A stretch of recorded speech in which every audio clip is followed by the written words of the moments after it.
Did you know that Gandhi almost became a Christian?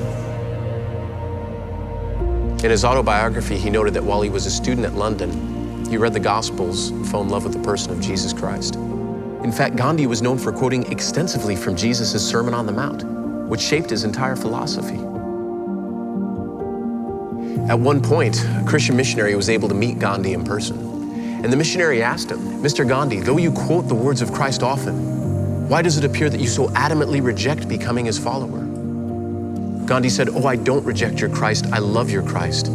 It is just that so many of you Christians are so unlike your Christ." You see, his rejection grew out of an experience he had in South Africa.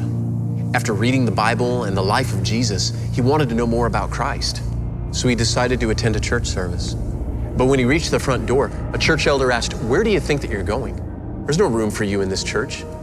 Get out of here, or I'll have my assistants throw you down the steps." As disheartening as that story is, it speaks to the very danger of what religion on its own has the potential to become. Religion can be beautiful, or it can be a monster. It can feed the poor, or it can feed one's sense of self-righteousness. It can bring peace to one's life, or it can bring war where thousands of lives are lost. But where does the difference lie? How can people share the same beliefs and yet reach such different outcomes? The answer is simple: love. No set of programs, rituals, customs, or traditions can ever replace the very nature of God Himself. Without the love of Christ flowing out of us, we become nothing more than an empty shell of what we were meant to be.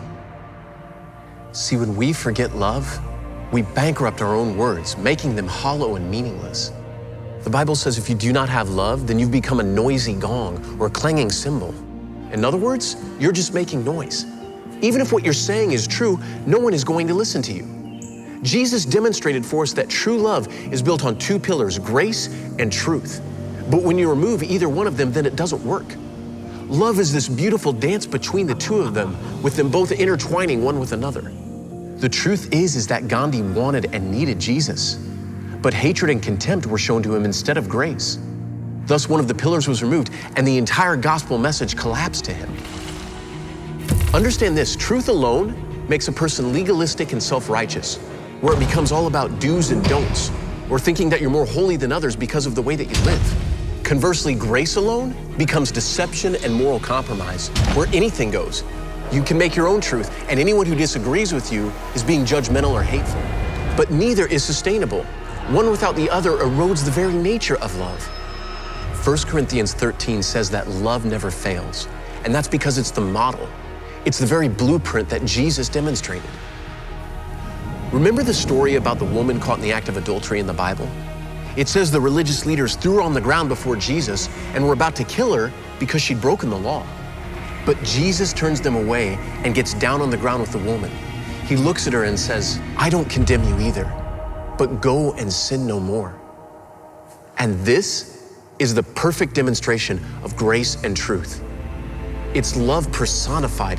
It's humanity looking into the face of God, finding a Father. Only in Jesus is there wholeness and newness of life.